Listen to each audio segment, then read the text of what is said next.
Today I will speak about one of my favorite Bay Area thrash metal bands, and I'm speak about Death Angel.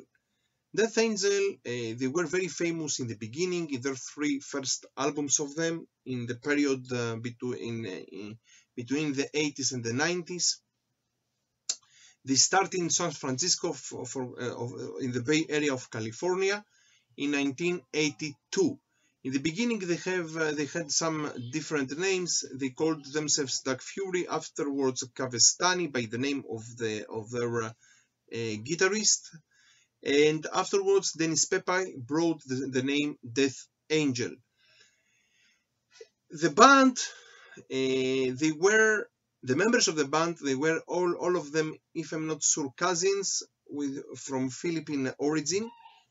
And we have inside the band Rob Kavestani as the guitarist, Marco Osegueda as the leader, the lead vocalist of the band.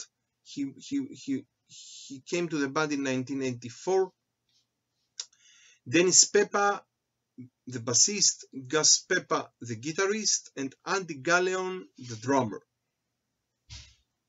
Now, the band, they were so famous that many people today, when they speak about Bay Area thrash metal or American thrash metal, they say that there is not only the Big Four, but we can speak also about the Big Eight. And inside the Big Eight, except of Metallica, Megadeth, Slayer, and Anthrax, we can also put Testament, Exodus, Overkill, and of course, Death Angel. Unfortunately, after their third album, they went to Clash of Titans. In these days, in the 90s, in the beginning of the 90s, it was a very, very big event for thrash metal. And unfortunately, they had a big and awful tour bus accident. Their drummer, Andy Galleon, he was hospitalized for 1 year.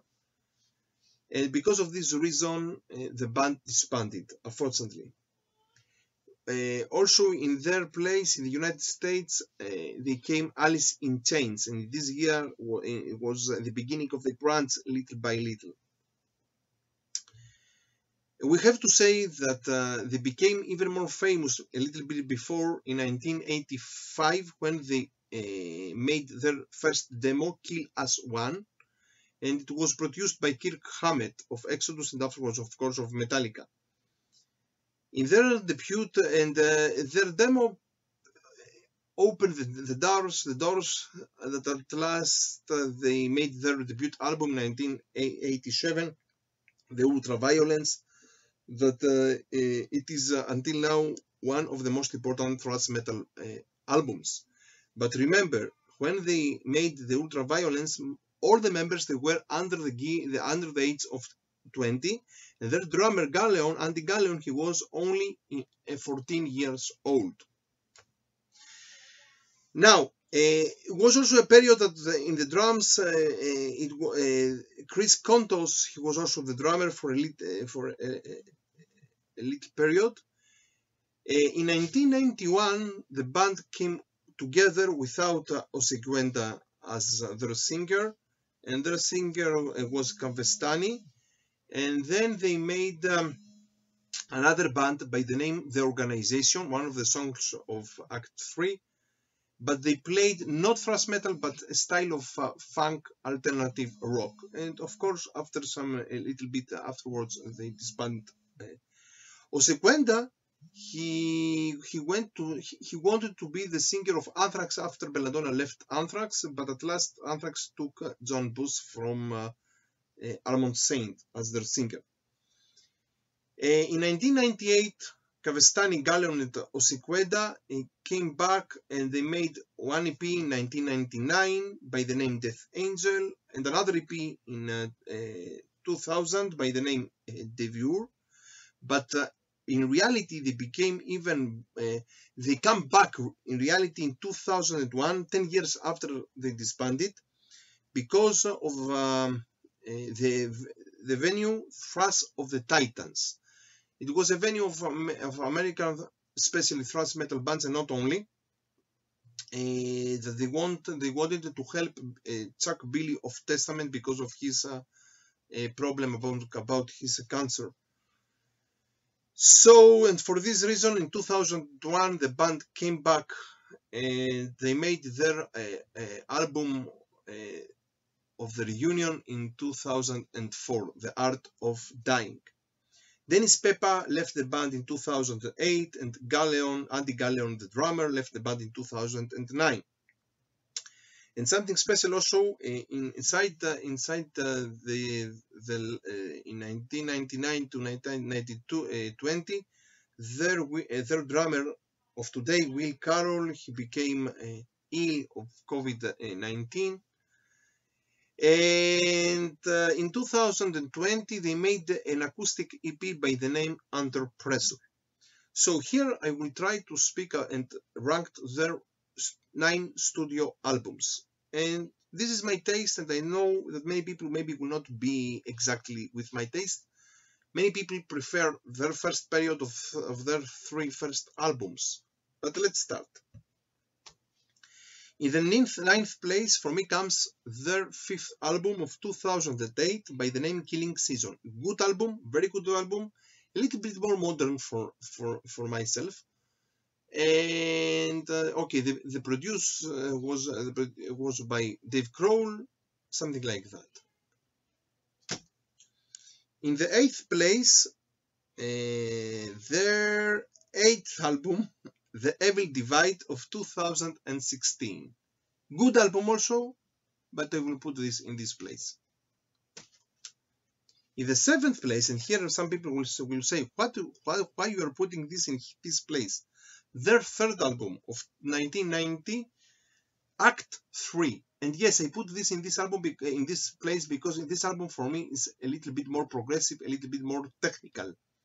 Okay, I know they became even more technical in their 2nd album, but here they are even more technical. But I know that many people they prefer this album even more. 6th place, one of their new albums, The Dream Calls for Blood, their 7th album of 2013. Here we can see that they have the mascot of the Wolves, that they are as lamps. Good also old school thrash metal album. In the 5th place, their 6th album of 2010, Relentless Retribution.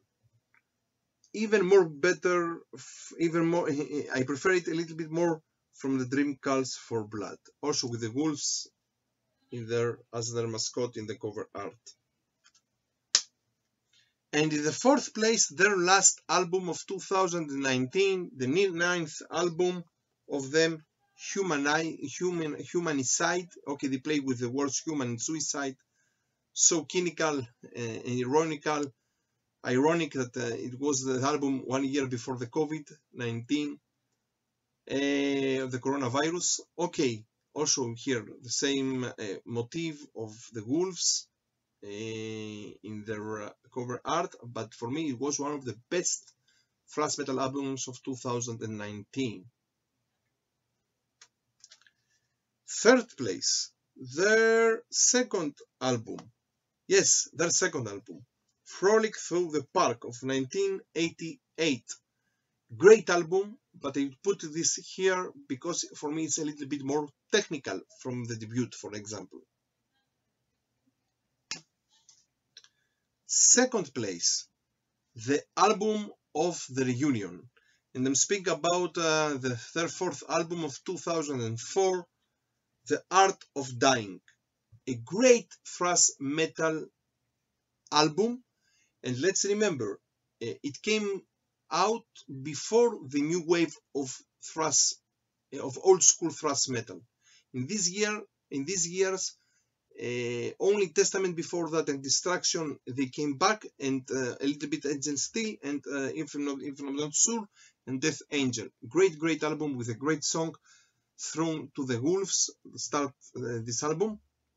And remember, maybe for this reason, they started afterwards to make the wolves as their mascot. Great album. And of course, in the 1st place, their debut album, of 1987, and I speak about the Ultraviolence. And for me, let's remember, this is one of the greatest Bay Area thrash metal albums, of the greatest thrash metal debuts, of the greatest thrash metal albums ever, ever, ever. Great album, great thrash metal, straight old school thrash metal, Bay Area thrash metal. So from Israel and from Jerusalem, stay metal and stay heavy.